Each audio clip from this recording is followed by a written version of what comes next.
Ya, halo teman-teman semua. Perkenalkan nama aku Cheryl Analisia. Aku dari kelompok 3. Dan di kelompok 3 ini aku nggak sendirian. Ada teman-temanku yang lainnya. Ada Laudivia, Alia, Yenita, dan Reza. Nah guys, jadi di video kali ini kami akan membahas tentang bagaimana sih protokol kesehatan yang dijalankan oleh warga Rungkut Bojaya Selatan atau yang bisa disingkat sebagai RMS. Aku spoiler dikit ya. Di video ini kami mewawancarai Pak Sujono yang menjabat sebagai RT3, dan Pak Sujono ini juga merupakan sekretaris dari Satgas yang ada di RMS, serta Bu Haja Umu Hanik selaku RW dan ketua dari Satgas ini. Di RMS ini, RT dan RW-nya sangat memperhatikan kesehatan dari warga Rungkut Bojaya Selatan. Seperti yang sebelumnya tadi aku bilang, ada Satgas yang dibentuk di RMS ini. Satgas ini dinamakan sebagai Kampung Wani COVID-19. Satgas ini terbagi menjadi 4 bagian, di mana bagian-bagian ini mempunyai perannya masing-masing. Satgas ini juga bukan hanya dibentuk untuk formalitas saja, karena Satgas ini akan melakukan pertemuan secara rutin dengan via online untuk mengabari perkembangan di RMS. Tapi seperti apa ya protokol nyata yang dilakukan oleh warga RMS, dan apakah sudah pernah ada kasus? Atau bagaimana reaksi dari tiap warga mengenai penanganan COVID yang dilakukan di RMS ini? Penasaran sih? Kalau gitu daripada lama-lama, kita langsung saksikan wawancaranya aja yuk. Let's go! Selamat pagi Bapak dan Ibu. Perkenalkan, sebelumnya saya Fia dan teman saya Alia, saya Bu, Pak. Kami salah satu mahasiswa Universitas Surabaya dari Fakultas Bisnis dan Ekonomi. Sebelumnya mungkin Bapak atau Ibu bisa memperkenalkan diri terlebih dahulu.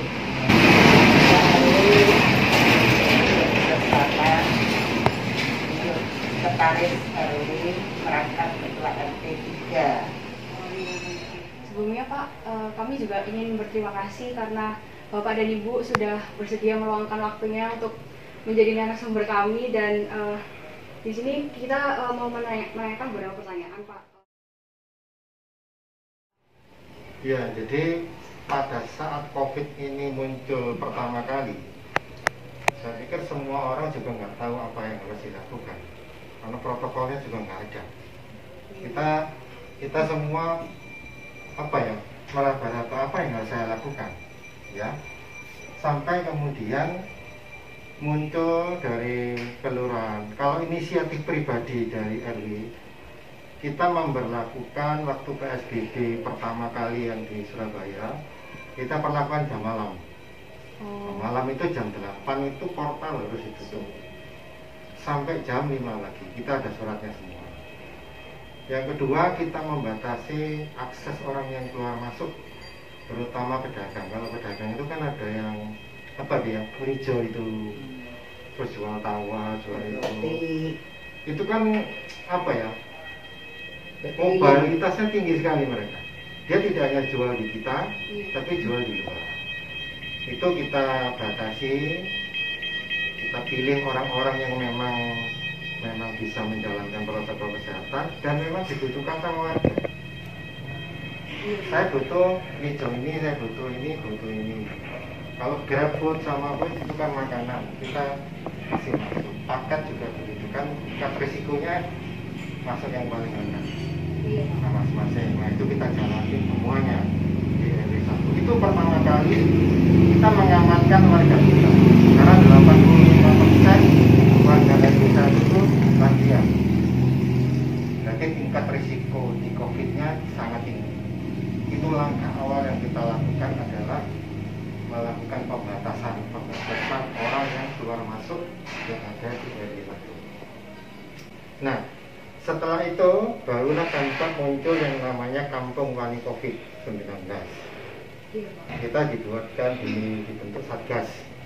Satgasnya ketua RW langsung jadi ketua Satgasnya, sekretaris RW sekretaris Satgas, dan dibentuk Satgas Wani Sehat. Itu nanti yang menjalankan orang-orang yang itu ya, yang sakit-sakit itu Wani Sejahtera. Itu kalau ada yang terdampak kemudian butuh makan, biasanya Pemkot atau Puskesmas memberikan makan.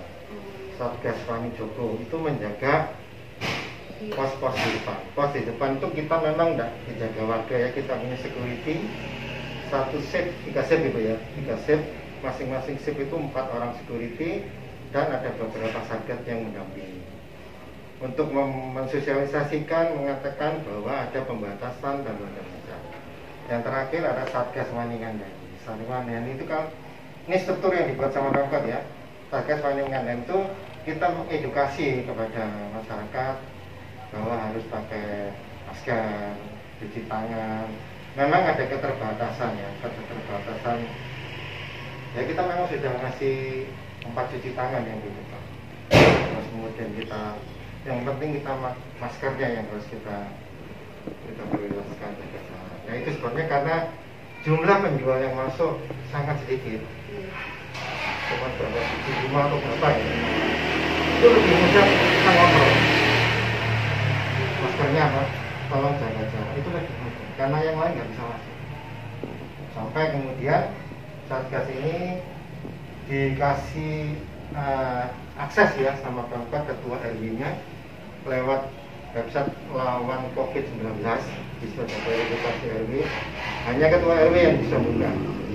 Siapa warga RW 1 yang saat ini kena COVID, kan gitu ya. Ketua RW menyampaikan ke satgas-satgasnya, dan semua satgas bisa tahu karena satgas terbaik.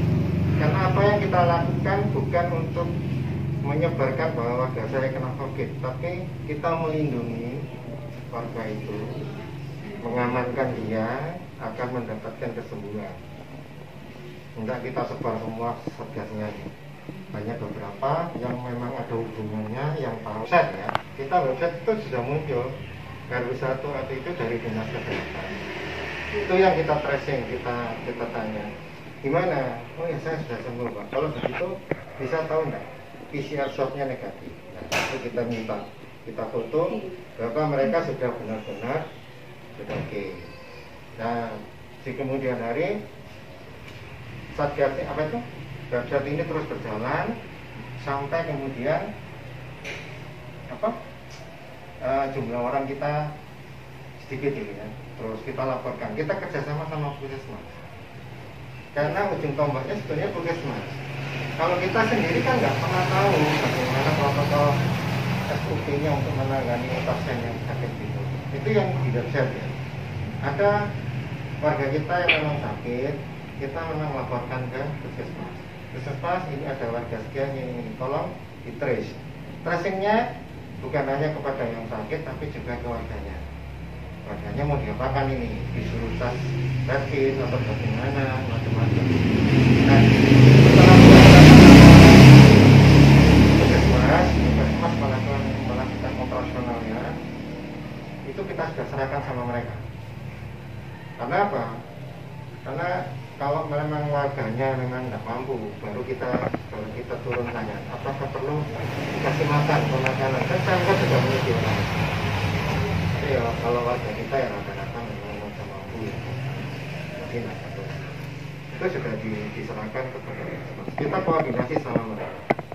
Kadang-kadang kita juga dikontrol sama polsek, polsek rumput.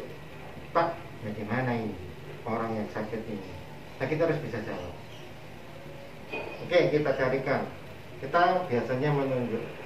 Kalau di RT mana ya kita ngomong sama RT-nya. Pak Jamu ada yang sakit sama satgas terkait.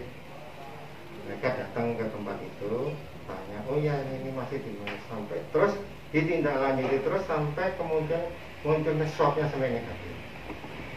Baru kita sampaikan. Kalau ada rasanya dari polisian mau lihat, silakan, tapi harus didampingi ketua RT. Jadi kalau buat ketua RT yang mendampingi itu secara psikologis mereka apa ya itu lebih aman secara psikologis. Jangan sampai kita menjaga sudah sakit didatangi parah, itu bukan psikologinya bukan lebih bagus, tapi imunnya semakin turun nanti semakin naik. Silakan kalau mau dilihat, tapi didampingi ketua RT. Itu protokol yang kita lakukan. Pada saat bulan Maret ya, Maret mulai COVID itu sudah mulai tinggi ya, sudah mulai tinggi. Surabaya sudah menerapkan PSBB yang pertama kali, maka pengurus Masjid Al-Ma'ruf memutuskan untuk melakukan lockdown masjidnya. Kita lockdown. Karena apa? Karena warga kita 85% tadi yang sudah lansia itu protokolnya agak susah agak susah itu ya. Ada disuruh stopnya berjarak 1 meter, ada yang mau, ada yang tidak, karena itu memang ada cara pandang agama yang berbeda-beda. Itu kita hormati. Terus kemudian mulai pakai masker, pakai itu. Kita memang selalu melakukan penyemprotan ya, tapi kan tidak melakukan jaminan bahwa tempat-tempat itu akan aman. Tapi dengan pertimbangan sesuatu yang lebih baik ke depan, maka kita melakukan penutupan masjid sampai dengan batas waktu yang belum ditentukan. Nah, kemudian diikuti dengan R4 Ariso juga ditutup. Jadi, karena nanti yang datang bukan hanya warga kita, itu dari luar. Nah, itulah yang kita tidak sampai dia membawa klaster baru. Nah, kalau masjidnya sudah kita lockdown. Sampai hari ini kita akan mau membuka, tapi kan harus izin dengan gugus tugas COVID-19. Nah, protokolnya kita pun sudah pakai stiker di masjidnya, jarak 1 meter. Kita sudah siapkan hand sanitizer, jaga jaraknya apa untuk bisa dilakukan. Cuman mungkin awal ini sudah bisa operasi lebih ya. Setiap aturan pasti mengandung reaksi. Itu sudah otomatis. Tiap kali aturan diterbitkan pasti ada aksi, pasti ada reaksi. Tapi BRW selalu mengundang ketua RT-nya untuk hadir di rapat untuk mensosialisasikan. Ketua-ketua RT ini merangkap sebagai Satgas COVID-19. Jadi anggotanya Satgas COVID itu ketua RT dan wakil ketua RT di situ. Jadi bukan orang lain, jadi bukan orang lain. Dia yang harus bisa ngomong warganya.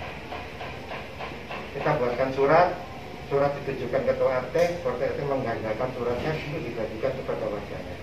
Artinya sosialisasi dilakukan melalui surat. Nah, itu dikendalikan oleh masing-masing RT yang sudah disosialisasi sama ketua RT. Ini aturan yang kita pakai. Hari pertama, kedua, ketiga pasti terjadi penyesuaian. Itu pasti terjadi crowding. Setelah hari kelima, mereka sudah bisa memahami, sudah membiasakan diri, sudah bisa dikendalikan. Ya, kalau di sini ada itu kan bisa dilihat di website. Saya kan sudah bilang ya, di lawan COVID-19 itu websitenya sudah menunjukkan di RW1 yang terkena ini loh. Orang ini di sini. Tapi yang tahu hanya ketua RW. Nggak boleh orang lain tahu. Nah, ketua RW hanya memberikan tugas kepada satgas yang memang berhubungan sama mereka, Satgas Wani Sehat. Satgas itu yang turun ke lapangan untuk menanyakan gimana, saya sudah sembuh Pak, kalau sudah sembuh mana hasil PCR-nya. Ya, itu yang di website ya, kita tindak lanjuti. Kadang-kadang dari dinas kesehatan tuh yang datang kelurahan sama kecamatan. Tiba-tiba dia datang, saya mau lihat ini, karena kalau orang kos itu agak susah dibenarkan. Ketika kita datangi, anak kosnya sebagainya. Nah, kita tidak tahu, karena anak kos kan biasanya bukan ber-KTP sekali rubut ada di sini. Itu yang kedua. Yang ketiga, kalau ada warga kita yang memang sakit, itu biasanya bagusnya ya, ketua RT-nya sudah tahu. Dia lapor ke ketua RT-nya. Ini sakit. Ketua RT-nya langsung lapor ke sekretaris atau ketua RW, ini sakit. Kita cari jalan keluar. Gimana maka satgas ini berhubungan dengan puskesmas. Tidak banyak orang yang kita ketahui, tidak banyak yang sebarkan ya. Kita ngomong ke puskesmas, kemudian kita sampaikan, puskesmas turun tangan. Kalau satgasnya tidak jalan, maka reaksi masyarakatnya yang akan bingung. karena faktor ketakutan. Kalau satgasnya sudah jalan, ngapain ya kan? Kan sudah ada yang nanya. Jadi pembiaran mengakibatkan masalah di kemudian hari. Ini sakit kok nggak dia? Kan takut macam-macam. Tapi ketika kita sudah bereaksi, artinya sudah bereaksi, satgasnya sudah bereaksi, kita serahkan ke puskesmas, secara psikologis kita tenang. Itu sebabnya saya dulu ngomong sama puskesmas. Puskesmas itu salah satu adalah partner kita untuk menyelesaikan ini, karena yang dia tahu SOP-nya. Kita sudah punya PIC-nya, kita sudah jalan kan, tidak ada masalah ya. Kenapa? Karena kita sudah bekerja. Pembiaran itu yang mengakibat mereka tidak aman, tidak nyaman. Akibatnya dia melakukan tindakan sendiri. Tapi ketika organnya ini sudah bergerak, organnya sudah melakukan tugas sesuai itu, ya mereka biasanya nggak ada masalah, sudah tenang. Mudah-mudahan ya yang penerapan yang kita laksanakan khususnya internal saya ya, internal saya ini kan sudah berjuang ya, mulai dari partai sampai satgas. Jadi kita bersatu untuk tapi kalau orang luar yang buat kita kalau enggak ya, terus kalau yang orang luar punya penyakit itu dari masuk sini saya nggak tahu. Tapi kok internal kita insya Allah ya keluarga saya bagus-bagus. Jadi mudah-mudahan kedepannya segera selesai. Itu satu yang saya kecewa, yang saya nangis. Pemerintah itu kalau memberikan program tidak merata. Untuk DLT enggak terutama ya. Di sini masih banyak orang tidak mampu. Tapi justru orang kaya yang dapat. Kita tolak berjalan. Yang kita ajukan tidak diperhatikan.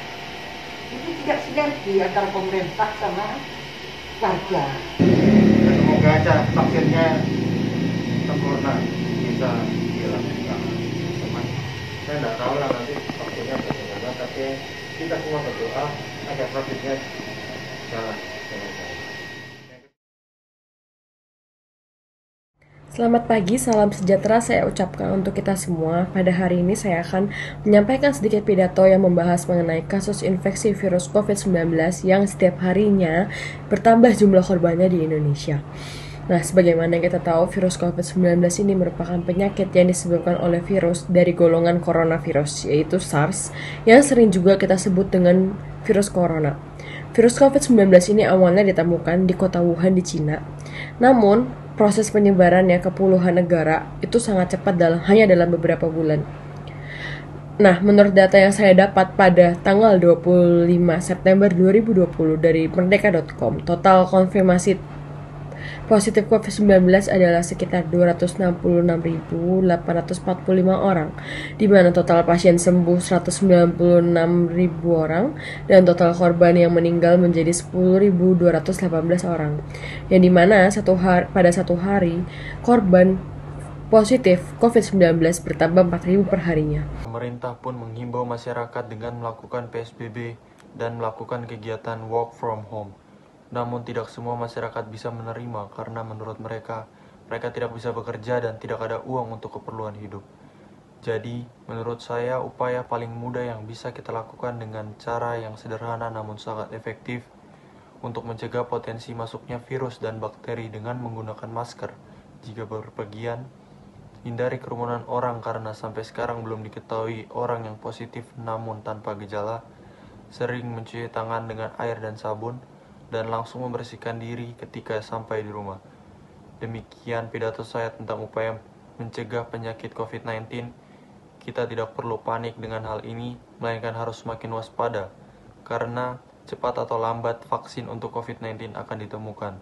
Untuk itu, kita harus berusaha dan berdoa agar tidak terinfeksi. Terima kasih atas perhatian kalian. Kiranya pidato ini bisa bermanfaat bagi kita semua. Bila ada salah kata, tolong dimaafkan. Sekali lagi, terima kasih. Ya guys, sekian video dari kelompok kami. Semoga apa yang kelompok kami sampaikan dapat benar-benar bermanfaat untuk hidup kita ke depannya. Dan stay healthy ya guys. Thank you for watching. Bless you. Bye-bye.